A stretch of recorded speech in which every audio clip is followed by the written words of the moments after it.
Firstly, let me apologise for the title of this video. I haven't actually written it yet, but I imagine it's going to be one of those obnoxious titles like why we sold everything and bought a bog or something else catchy like that.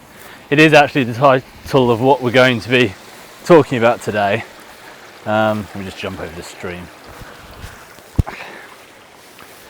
The thing that made me think I'd make the video is we've decided to sell the truck, which I wanted to keep, and it was always the plan to keep, but after really thinking about things I decided it might be better to sell it.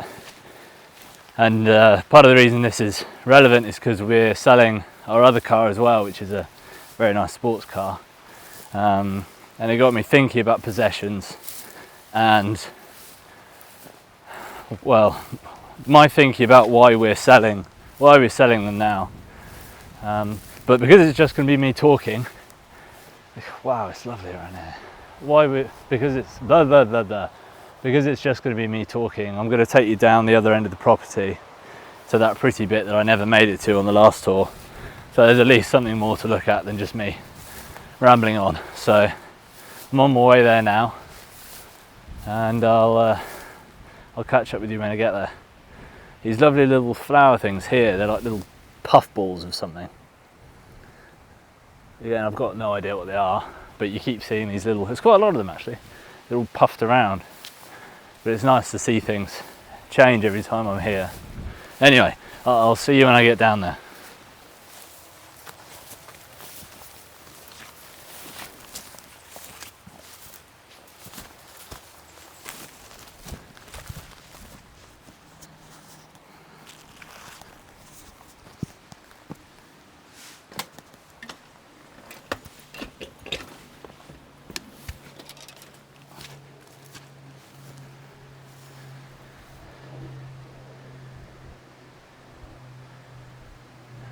Found another tree on my way to the other side of the plot, but you should never give up on a dead tree, but I don't know what's going on here. We've got dead tree, what looks like a dead tree at a distance, and when you get up close, some of you might have spotted it already, we've got shoots off here which seems to make sense. They look like the correct kind of species, but then we've got this cheeky little guy. Look at that. Come around this side, show you. There's two. They must be growing in the, can you see? They must be growing in the dirt. Like there's one there, and then, can you see that one there? This one up there, just kind of growing in and amongst. But these guys look like they're, you know, the original tree sending out new shoots, and then the little sprouts look. There's a book I've read called The Secret Life of Trees, and the chap's written another one, might be the interconnected network of nature or something. You'll have to remind me in another video, because I'm not here to talk about that in this one, and there'll be plenty of me talking. But he goes into the network of trees and how they connect through their root system, and when I've got a break in one of the other videos I'll probably go through it, but for this one I'll try and keep on topic.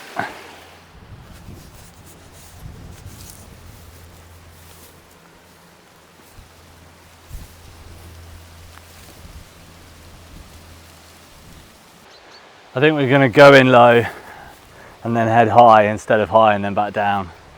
So we'll probably find our way in up there rather than go up, down, and then that's the neighbours land past those trees.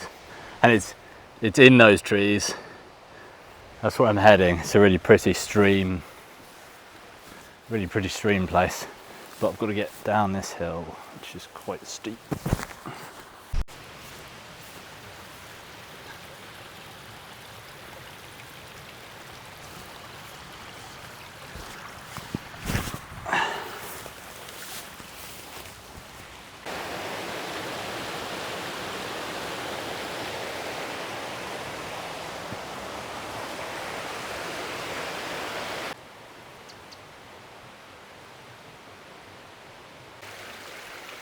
Okay, we're here, and this is what it looks like. I'm not even sure you can see this as I can see it. Camera makes everything very flat. Let's find somewhere to perch.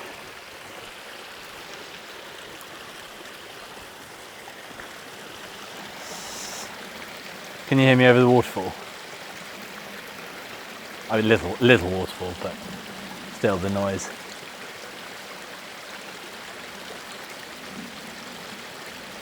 Perhaps I'll go up on that side, it might be a bit better. I've got to check whether some trees are down that side anyway, because I remember them. Might have to come over this way and cut them up and bring them back, because they've fallen into the neighbour's land.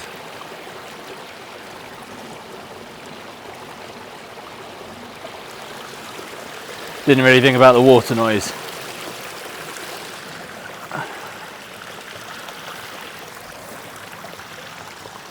Okay, so what? Hang on. Let me get up this hill. So what are we selling? Go over that first, because what's the context we're putting this in? So I bought a Lotus 430 cup, Exige 430 cup, which was, I'm really into cars, and I always promised myself a nice one at the end of doing the lodge as a, not necessarily as a reward, but that's the thing that motivated me through most of it. Motivations changed towards the end, but I eventually got it. It was very, very, very, very nice. I enjoyed it a lot. Had it for 12 months, but bought it with the aim of it being a forever car. It was so good, and it was so perfectly styled for my tastes anyway. Had all the manual gated gear shifter, had manual gauges that looked like clocks, but not fancy clocks. They were just the right kind of simple, but not too fancy. Carbon fibre all over the place, yellow bits. Which had just the right amount of horsepower and performance to be a modern car, but no hybridization or anything, so nothing got in the way. It was just my perfect car. It cost a lot of money, but it wasn't quite as expensive as a new Ferrari. But I could have had a Ferrari or a McLaren for the money, but it wasn't so expensive that I was terrified to drive it hard.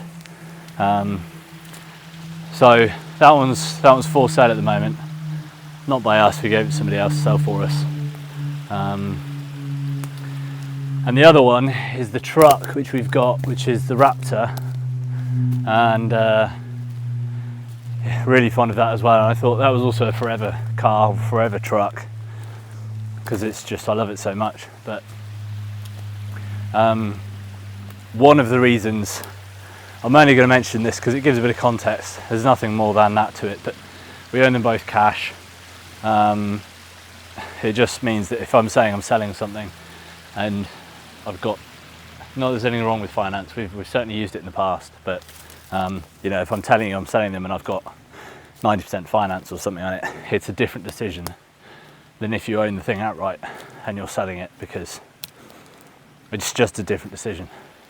And we also don't have to sell them. I could have, oh that's all right, the tree has fallen down in the property in ours, like it's fallen down in here, not out, so I don't have to worry too much about having to take it down for their sake. Not that they'd mind particularly, they've got way more land than us anyway, so they're not going to be bothered about one tree falling over. Yes, we didn't have to sell either of them. They weren't a have to, but it was a decision that I made,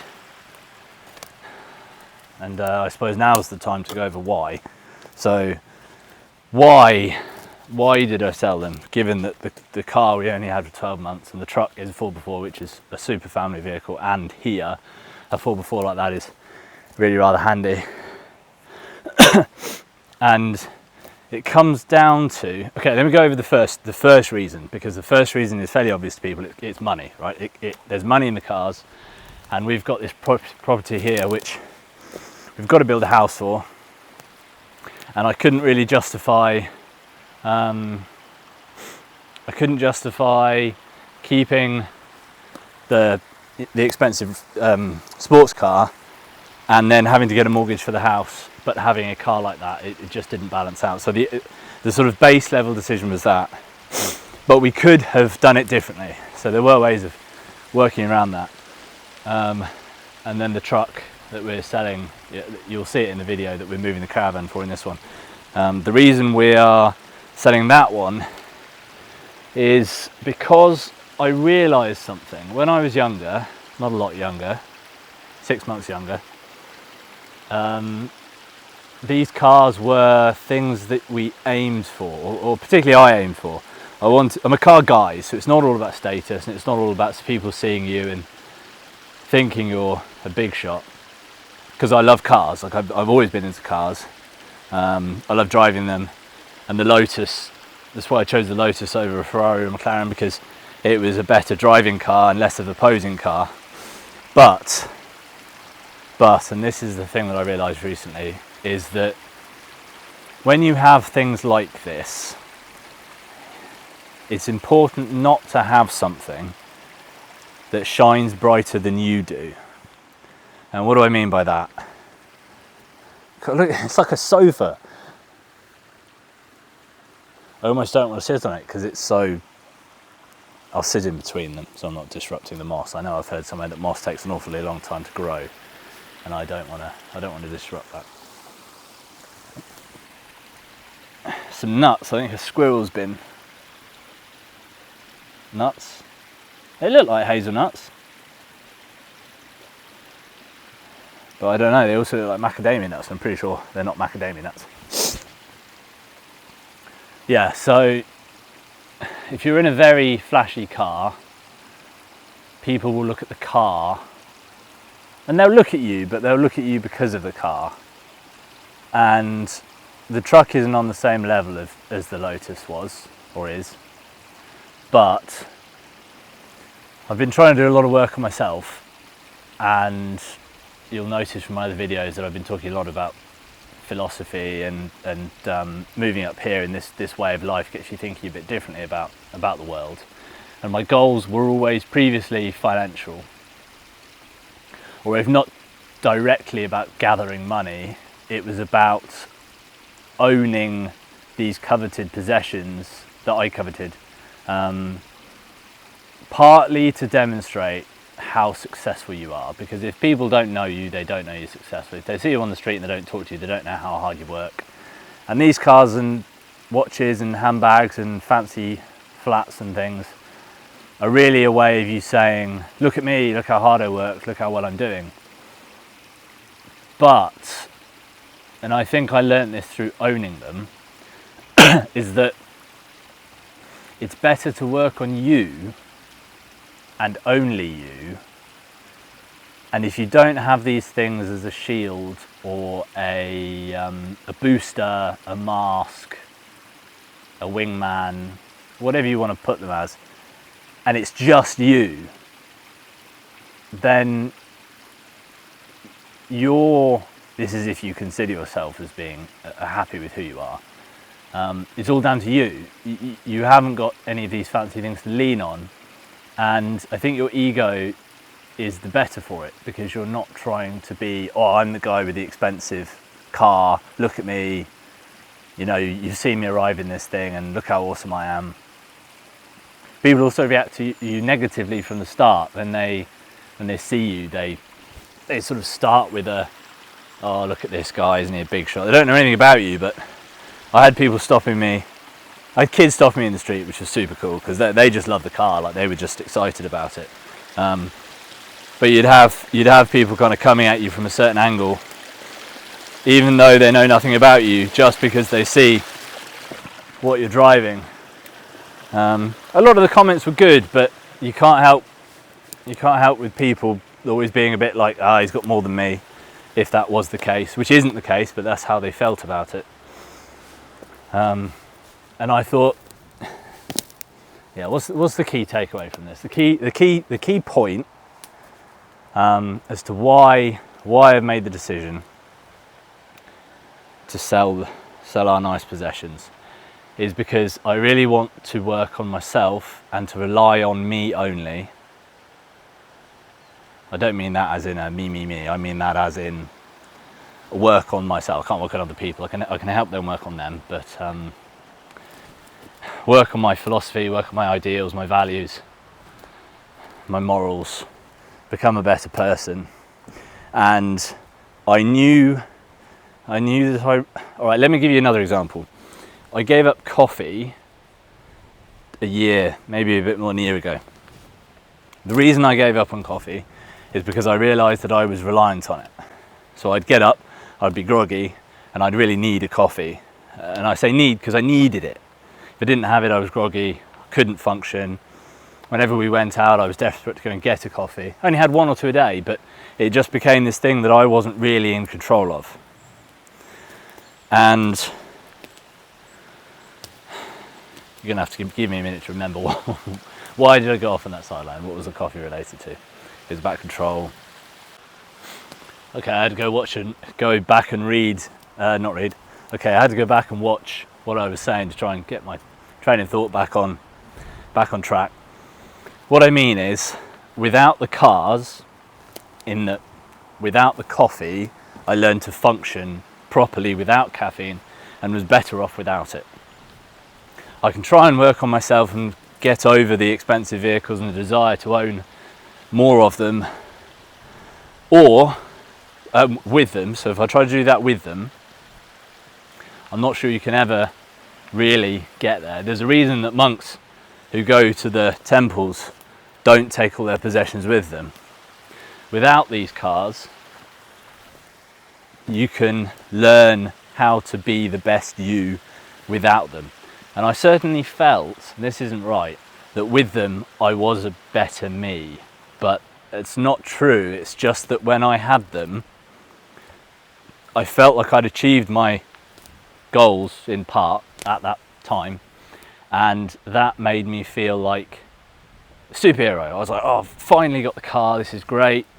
But you know, it's the possession, it's not me. And people, including me, how am I going to get over this fence,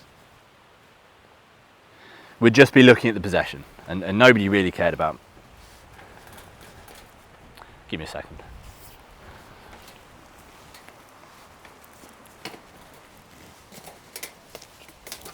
Oh. Tree. In climbing over these trees, I've got climbing over these fences, I've got a newfound respect for the fences. Now that I might have to be the one replacing them, when you jump over one, you risk bending or moving the post. If you're the one who's going to have to replace it, suddenly you're like, don't jump the fences. But I'm going to pull most of these down anyway. I don't want it to feel like a sheep pen. I want it to feel free and open so we can roam and hear the stream. Yeah, so hopefully I got to the point there. I wanted to come and do this video for you first. Before I set up base camp or had any dinner or anything, because the light would have faded, and I knew it was darker in there anyway, so I didn't want it to be rubbish for you not being able to see anything. And I'm only here for a day this time, so I had to come and do this. So I'm going to head back and set base camp up. I hope that helped in some way. I always, before making the decision, I wanted to talk to somebody who'd done it and be like, is it worth it? These cars are expensive. How much is insurance? About £3,000, by the way, a year. What are they like to drive? Are they really horrific? You hear all these kind of questions. I'm happy to make a video about that if you want to, but the point of this is I'm trying to give up on the supercar, so it's not really a supercar, high-level sports car. But yeah, if you were considering making the jump, I would say do it. I would say do it, get the car. Don't put yourself in a position where you can't undo it, tying yourself into a longer term than you had to with finance or something. because like me, you may experience it and then think it was everything it was meant to be. By the way, it was amazing. I think I'd like to go through the challenge now of not having it, and the experience of feeling the loss of it and getting through that. I think personal growth is much better dealing with something like that than just having all you want all the time. So I would say, yeah, do it, experience it, but just give yourself enough leeway so that if you want to change your mind, you can, and you can get out of it as easy as you can. So yeah, like, I made it so that if anybody else wanted to know what it's about, explaining a bit of our situation here so that you know where we're coming from. And the other thing I've got to do while I'm here is move the static caravan, so that'll be the other video. And then we will probably be moving up. So yeah, I hope this video it was mainly me rambling, but I hope to those of you who are interested it had some value, and I'll see you in the next one.